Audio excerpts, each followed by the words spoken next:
Hi, this is James from Tabletop Gaming Guild, and today we're going to take a look at The Adventures of Robin Hood. The Adventures of Robin Hood is published by Cosmos Games, and it is a 2 to 4 player game that's made for people 10 and up.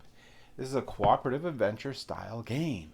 Let's go ahead down the table. I'll give you a real brief overview of some of the mechanics in the game. Well, why some? Well, because you're going to be playing through this game in a series of chapters. And as you play through this game, you actually learn the mechanics of the game. Now, this is a very mechanic-light game, but you will be learning them. And these different mechanics have different surprises that show up. There's all different cool things on it. This is like a legacy game, but not. So, don't want to give away any spoilers. So, can't show a whole lot, but I just wanted to give you a general feel of like how movement works and stuff like that for the game.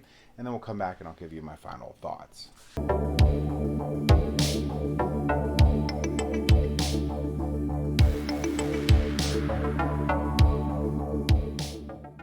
Okay, so this is what the board of The Adventures of Robin Hood looks like.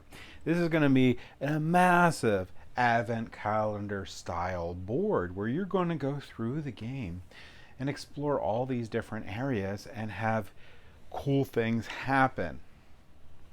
Now, your turns are pretty simple. Basically, what you're going to do is you're going to get a starting location based on your scenario, and everything just, and this is a really, really nice book. Like, this is a really nice bound book for the game. Super quality in this.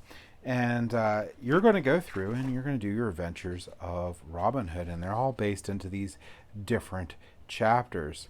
So you got about 9 chapters you're going to be going throughout the game, and there's branching narratives in this game, so there's different things that can happen. Your first chapter is the escape. Now, one thing, all your setup and everything you need to know is in this book, and it will go through and it will take its time and explain all these different nuancy rules in here, and you're going to go through at least the first 4 where you're going to learn the game itself. It comes with this manual here, but it says you don't need to read it, and you shouldn't.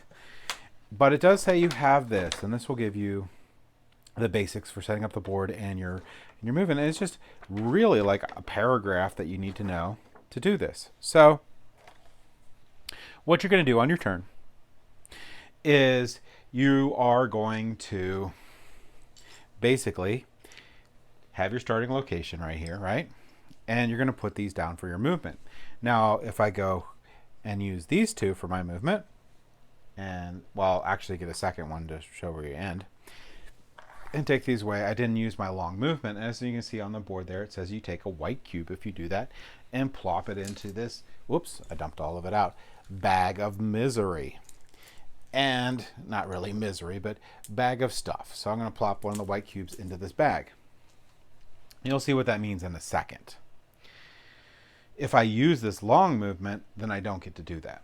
Now, how do you know when it's your turn? Well, you're going to reach into this bag and you're going to pull out a disc. When you pull out a disc, so this is going to say, now the blue player gets to go. And each of these are characters in the game. The blue player is actually Will Scarlet. You also have, the blue player is Little John. I'm so sorry. So the blue player is Little John. You also have the teal character here, which is going to be Will Scarlet. Your Maid Marian's yellow, and Robin Hood's green. So you're going to pull out a disc, and that's going to be the player that gets to go. You're going to use these things in these for your movement, to do your movement. And if you don't use the long movement, you'll put a white cube in. That will matter in a little bit. When you end your movement, you're trying to end it in these dark spaces here, because if you end in these dark spaces, then here you can remain hidden. If you're out in the open, bad things can happen. A couple things that aren't a spoiler is these spaces. Whoops, these spaces right here are always guards. So if you see the shape, it's always a guard. Also, conversely, these are always going to be your noblemen. So what you're going to do is you're going to do your movement, and you're going to do one of 2 things. Basically, depending on where you move to, if you end up on a tile like this, you can explore that, and you're going to look in the book and see this number 215 and see what it says to do. If you And on a guard space, so let's say this guard was out right here, you can fight that guard, or that guard will fight you if you don't. So what you're going to do is you're going to draw cubes out of the bag. Now everything goes into one bag, so your discs, your seals, everything. But you know, they're different textures and shapes. You're going to draw one at a time. Oh, I was lucky. But however, if I draw purple, that's unlucky. I can do up to 3 times. And once I have drawn at least 1 white or 3 purple, or other than white cubes, those will get removed from the game. And if I drew a white one, I have defeated this guard and get the reward underneath. And then you're going to take one of these time tokens and put them on top to remind yourself that he will not respawn for a little bit. Part of the number one way of losing this game is you're going to run out of time tokens. So once you run out of these time tokens, you have lost. Well, a couple things will make that happen. If you ever pull this red disc, you find this red disc out of the bag, you're going to read in the book to see what bad things happen. A lot of times the hope of the land will drop. If the hope of the land ever drops to 0, you're going to lose one of these time counters. You can gain hope by defeating villains throughout the game, and that is basically as far as I'm going to go. So the objectives in your game, you're going to need to meet them.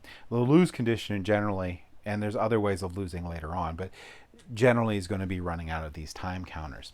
You're trying to complete your objectives. If you lose a game, you actually get to continue forward. You don't actually suffer a real big penalty until you lose 2 games in a row. And these seals, once you get certain objectives, will pop off and they'll go into this bag.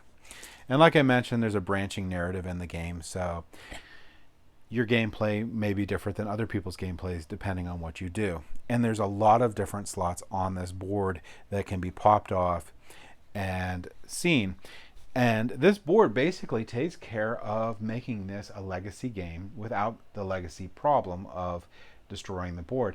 And it is amazing how much stuff or how much information can be put into this board and how much they've done with it.